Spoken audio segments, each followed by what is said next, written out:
Welcome to the latest BuffZone podcast. I'm Brian Howell, and pleased to be joined as always by my colleague Pat Rooney. Pat, how are you? Doing well, Brian. How are you? I'm good. Ready for Big 12 play, a return to my very first season It's covering the been 14 Buffs. years in the making. That's right.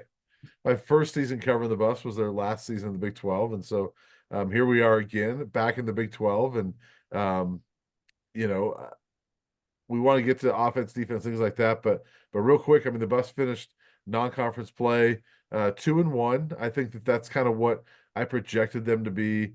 I thought if you get through that 2-1 with the only loss being in Lincoln, yeah, you're probably in okay shape. That's where they are, and now you get Big 12 play. So just real quick, your assessment of the Buffs through non-conference play. Yeah, kind of same as you. I kind of looked at the schedule and thought 2-1 was a reasonable spot after the non-conference play. I think my biggest takeaway from Colorado State, I think, was just that they went in and really executed their game plan, especially on offense. Got the run game going. Was able to then get Shedeur Sanders and those receivers going, and then on defense, we finally saw. They were decent in the second half against Nebraska, but we both talked about it in the preseason that we thought this group on defense could be, maybe not statistically one of the best defenses in the Big 12, but a unit that could generate a lot of big plays, especially generate takeaways. We didn't see that much in the first two games. We had three of them in the second half of three critical ones right out of the gate in the second half up in Fort Collins that really turned that game around. So I think that was, kind of my biggest takeaway was the way they went in there and executed. Kind of, I feel like the game you really wanted to have on both sides of the ball in terms of execution in the final tune-up before a Big 12 play. Yeah, and I want to get back to the defense, but just real quick, overall return to Big 12. Are you excited for it? I know, you know, I'll be making the football trips, but you're gonna be covering basketball as well. So just in general, not just football, but we've talked about it before. But now that it's here, are you excited about the return to the Big 12 and teams like Baylor coming here and Kansas State, things like that? I think I'm going to miss the Pac-12 in general, but I'm definitely kind of excited. I know you've talked about too, just to see some different matchups, see some different teams, hopefully see some different campuses. I personally haven't been to a lot of the Big 12 schools or arenas. A few years ago there was a non-conference game at Kansas that I went to. They started off the COVID year, the 2021 year at Kansas State. I'll be honest, I really enjoyed Manhattan, Kansas, but everything was still kind of shut down. I remember leaving that trip thinking, I'd like to come back here and check it out when everything was, it's not feeling like a Yeah. ghost town or whatever. Um, but other than that, haven't been to a lot of these places, obviously, except for the other former Pac-12 teams joining the fray. But looking forward to some different Hey, you matchups. It'll be you interesting. you did go to UCF for an NIT game. That's true. That's true. I've Yeah, been went there as yeah, well. That's going back. I was a Derek White team. That would have been the 2017 NIT, the yeah. Taco Fall Central Florida team. So, yeah, I got to that one as well. I've been to Texas too, but now they're not in the league anymore. So, Yeah. Well, it'll be fun, and the first one is here at home. The Buffs play Baylor on Saturday, 6 p.m. on Fox, and let's you mentioned this with the defense. Let's go there because so much attention is given to this offense, and rightfully so. I mean, they got the two biggest stars on Colorado's team are Shedeur Sanders and Travis Hunter, but Hunter also plays defense. So let's talk about that side of the ball. And you know, this group you can't help but be impressed 3 weeks in, and again, it's not like they're the 85 Bears, which that's always we've mentioned before. That's the default everybody measures up to, but they're not that. But I mean, last year this group gave up 35 points a game, and this year it just looks a lot better. I know it's non-conference; there's tougher matchups, but just it didn't even look this good in non-conference play last year. I think it just looks better overall. It looks like a better operation, don't you think? excuse me. But so far, so good, I think, with that defense. I would describe myself as, if I was a Buffs fan, as maybe cautiously optimistic. They've still kind of struggled out of the gate in 2 out of 3 games. Mm-hmm. The opener against North Dakota State and Nebraska. I still feel like the second half at Nebraska was maybe half the Buffs playing a lot better and adjusting and half, it was a 4-score game until the middle of the fourth quarter. Half Nebraska, maybe taking a little bit of the foot off the gas there in the second half. But that's not to discredit. Twice we've seen, in those first two games, we saw the defense get better after halftime. To your point, we pretty much never saw that last year. Mhm. If anything, the defense got wore down as games went on. They didn't get better. And you can make the argument. We saw the same thing this past week. They weren't bad in the first half this time. I think getting back to what I was saying about coming out and executing a game plan. Last week, the defense talked about wanting to get off to a faster start, and they were able to do that. And then Yeah. obviously have the second half where they got the takeaways. So cautiously optimistic. I think Colorado State's going to kind of struggle on offense. They didn't have Torrey Horton for the bulk of that game. I know he gave it a go early, but just certainly wasn't a player with that groin injury that we saw last year in Folsom Field. So I would say, like I said, cautiously optimistic. I would say the jury is still out a little bit, but I think the takeaways against Colorado State were a good sign, as is the way this team, this unit, the defense, has gotten better in the second half of games so far. Yeah, and it's also a CSU team that put 35 points on the board against them in Boulder last year and could only muster 9 the other night. And the one touchdown they got came after a really nice play by the Rams. You got to give them credit, but it was a 4th and 1 that they were just trying to get 1 yard and somehow got 62 right up the Sometimes, middle. yeah, sometimes on those 4th and 1s, if you get through the line, there's nobody there, and that's pretty Yeah, much what happened on that play. yeah, and that was it's not a fluke play, but that's one that, that's almost half of CSU's rushing yards came on that play. Yeah. And I thought that was impressive because Justin Marshall, the starting running back, who didn't even have that run, had over 100 yards against Texas. I mean, he's a pretty good player, and they did a pretty good job against him. So I am, optimistic about the defense. I think the secondary looks really good. I think that what we've seen out of this defense so far is because the secondary is good, you can leave them one-on-one a little bit and do some more things with the front seven and get after the quarterback. Now, they don't have a ton of sacks, but I think that they're making more plays near the line of scrimmage because they're able to go one-on-one with their DBs. Yeah, I think that's accurate. They're certainly, yeah, like you said, to your point, not getting the sacks necessarily, but are, certainly saw it at Colorado State, making things a little bit more uncomfortable for a quarterback in the pocket back there. Yeah. And yeah, they have the horses obviously in the back end to lock guys down. And Travis Hunter obviously had one of the all-time games up there, all-around games up there at Colorado State, and it's been fun to watch so far. So yeah, I'd say cautiously optimistic on that defense. Looking forward to see how they respond this week against a Baylor team that likes to run the ball. And Coach Sanders didn't want to talk about it the other day, but we could have weather on Saturday night. Yeah, we could have weather the next 2 weekends. I don't know if anybody's looked ahead, but there's actually talk of a potential tropical storm or hurricane in Orlando, in Florida next week. So we'll get that. We'll get to there when we get there. But yeah, it looks like There's weather. a But chance there won't be a hurricane, Brian. that's right. There's always a chance there won't be any of this stuff. But yeah, it will be an interesting challenge this week. I don't know how good Baylor is because Yeah. their schedule. You open with Tarleton State, who, they rolled through them as expected. I watched all 3 of those games that they've played, and Air Force, just not a very good Air Force team this year. But it was a 6-3 game, at halftime, and then Baylor kind of went from there, and then they played Utah, a game that I actually watched the first part of in the hotel in Lincoln, a couple weeks ago, and they were just getting boat race by Utah. I mean, it was 23-0, and then Cam Rising, the Utah quarterback, gets injured, and it finishes up to 23-12. But they couldn't do anything, when Cam Rising was in there. And so I don't know how good this Baylor team is. They are 2-1, but I think if you're a Baylor fan, there's still got to be a lot of question marks about how good your team is. And so I think as the Buffs, as they prepare for this, like, well, what are we getting here? And obviously a little uncertainty as well at quarterback this week for Baylor. Not certain who's going to start on Saturday night, but I think it's a key game for the Buffs. In terms of we've talked about projecting. Both thought maybe 2-1 after the non-conference schedule.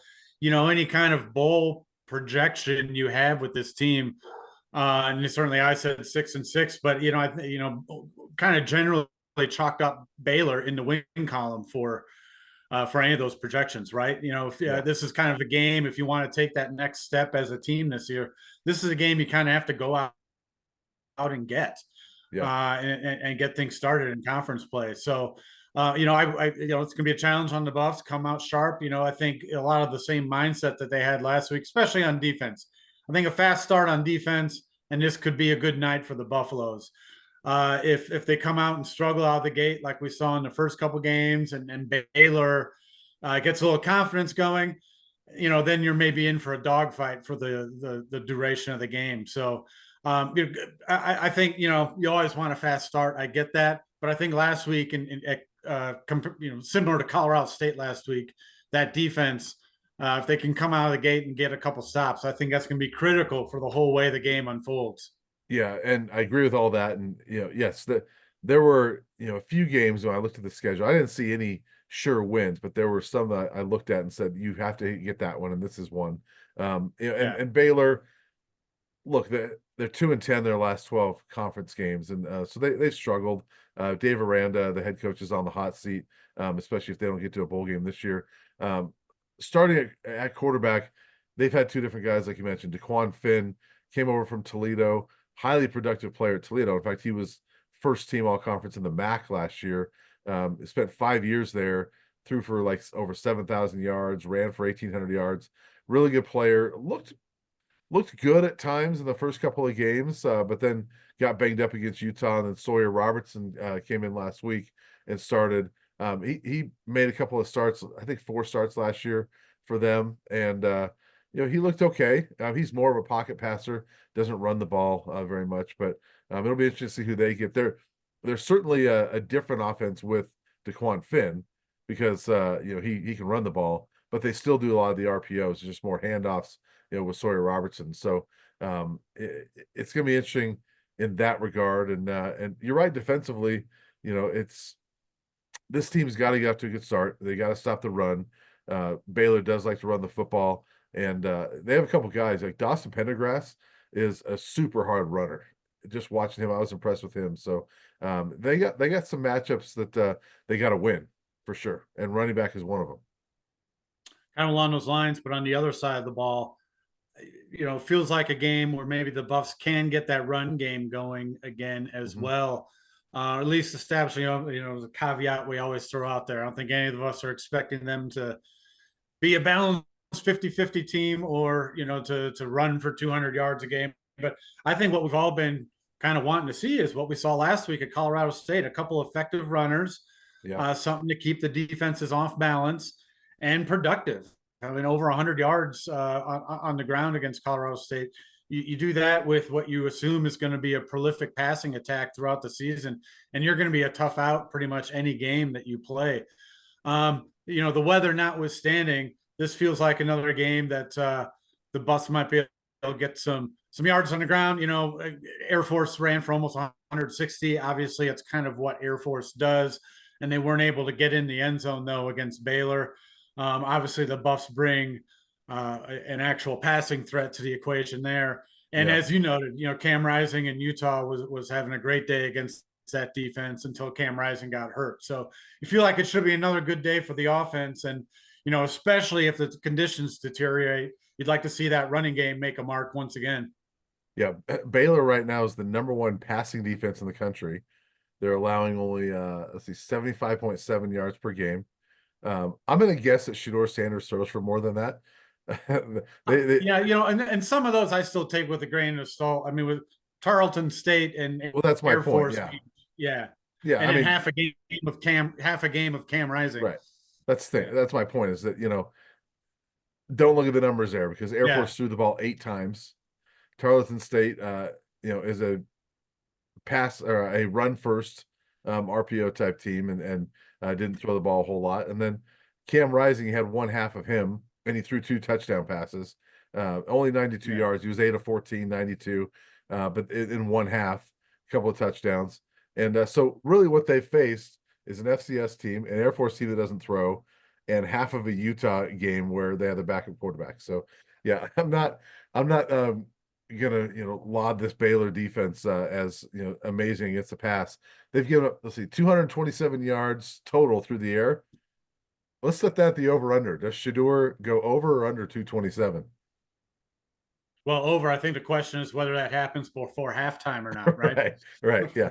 I'm gonna guess Uh, Baylor's passing defense stats change quite a bit after this week. yeah, I'll definitely take the over for the full game, regardless of the weather. Right, yeah, and you know, there's been talk of the rain this week. Um, it rained throughout the spring game at Colorado. I know it's a spring game, but do you remember Shador having any issues? I thought Shador looked pretty good in the spring game. No, and personally, I've never been one to put a lot of stock into weather conditions. It's the same conditions for both teams, right? That's where I've Right. always come from. I mean, the days of well, the running team is going to have advantage. I don't know if that's necessarily the case anymore. A lot of these pass plays are short passes that the Buffs run, trying to get Travis Hunter, some of the other receivers in space. Yes, it might limit. If it's really bad, sure, some of your shots down the field might be limited, and that sort of thing. But you know what? It's the same conditions for both sides. So, line up and play. If it's raining on you, it's raining on them. I've never been one to kind of believe that there's one huge advantage for one side or the other in those Yeah. kind of situations, those weather situations. Well, there's a way to keep the ball somewhat dry too, throughout the game. It is the same for both, just a matter of, if it makes it harder to pass, that obviously would impact CU more than Baylor, but I think they'll be fine. So I think CU will be fine this one. I will say, if it comes down to the kicking game, I sort of like Baylor, Yeah. a little more than the Buffs. I have a hard time trusting CU's kicking game right now. Mark Vastus doing fine. He's shanked a couple punts, but he's doing fine. Baylor's punter, by the way, is impressive. He had a 70 some yarder. Trying to think what it is. He averaged like 60 yards a punt against Utah. His long was 79, Yeah. which is impressive. He's averaging 58 yards a punt. That's not So bad. that's not bad. So he can flip the field, but their field goal kicker, 6 of 8. So if it comes down to the kicking game, Baylor's probably got the advantage. Although if it's weather, who knows? That could be an issue as well. But how do you see this one finished up? What's your score prediction, Pat? Yeah, I think the Buffs come out with this one. I think it'll be a good start to Big 12 play. Um, like we said in the opening, they're kind of where I thought they would be after 3 games. The ups and downs within those games, whatever the results, thought they'd be 2-1. Here Mhm. they are. Thought they'd beat Baylor. Haven't seen anything to make me come off that. I'm thinking, and I think the Buffs will win, kind of going away. Another situation, maybe close early, and the Buffs kind of start asserting their will a little bit later. I'm going to say 31-21 Colorado. I'm right there with you. Baylor's only given up 29 points this year. That's another over under question. I think the Buffs get the over on that Yeah. 29. I've got the same spread and almost the same thing. I got 34-24 Buffs. I just think that this is one they need to win. I think that just in watching Baylor, obviously I've seen Colorado. I just think Colorado's a better team, and this game being at home, I think they should be able to win this one going away. And I think it's one that, yeah, maybe Baylor gets a late touchdown to make it a 10-point game, but I think this is one that CU is in control of throughout the night, and they win and go to 3-1 and 1-0 in conference play, which they need that. Yeah, and again, I think this is one they have to have for any aspirations of a bowl game or a better bowl game or anything Yeah. beyond that. I think this is a game you have to have, and they need to come out early accordingly. Well, yeah, and if you lose to Baylor at home to start off Big 12 play, it could get rough because then you go to UCF, you got Kansas State at home, you go to Arizona. That's 3 tough ones in a row. So this one's a must-have, and I think it sets the tone for the Big 12. And yeah, it'll be a fun one out there back home. We haven't been home in a while, it feels like. We haven't. It's been a couple weeks, so looking Yeah. forward to it. A couple other things, real quick, before we sign off. As we're talking tonight, huge soccer game in Stillwater with the number 21 rather CU Buffs visiting number 12 Oklahoma State. A lot of neat storylines, folks that check out this podcast later in the weekend. We'll already have the results, but uh, Jordanitis, the Buffs goalie, takes a huge long scoreless streak into this. She's about about 12 plus minutes away from I'm sorry, I'm talking off the top of my head here, but she she doesn't have too much long. It's within the first half that she can break the all-time scoreless streak record in terms of It's minutes less than played. 20 minutes, right? Yeah, it is less Yeah. than 20 minutes, but she's right Yeah. on the cusp of it. But could be a defensive battle. The Buffs obviously have a long scoreless streak coming in. Oklahoma State, ranked 12th, they haven't given up a goal all year yet. So huge opportunity for the Buffs if they can come out of this one with a result. We've talked earlier. They let that one get away against North Carolina early in the season at home. They had another road opportunity. It was washed out by weather at North Carolina State. And, those kind of top end opportunities are going to be harder to come by in the reconfigured Big 12 than they were in the Pac 12. So great opportunity for the Buffs on Thursday night if they get a result there. And then volleyball, the always entertaining home and home set against Colorado State. They play up at Fort Collins on Thursday night, and I'll be out there at the event center on Friday night. The team's kind of off to the start we expect. They have a good young team, a lot of new faces. They're on one night, they've been off in others. They've generally been competitive in matches, but this also will be their last test before going into Big 12 play. Yeah. Awesome. Well, lots of big things coming up, and including the start of Big 12 play for football. So it'll be fun. And Pat and I will be out there on Saturday. Either wet or dry, we're going to find out, but there's a chance of both. Yeah, as long as it stays dry in the press box, right, Al? That's right. That's all I care about. We'll So, see you out there. yep. We'll see you Saturday, Brian. And thanks as always, folks, for listening.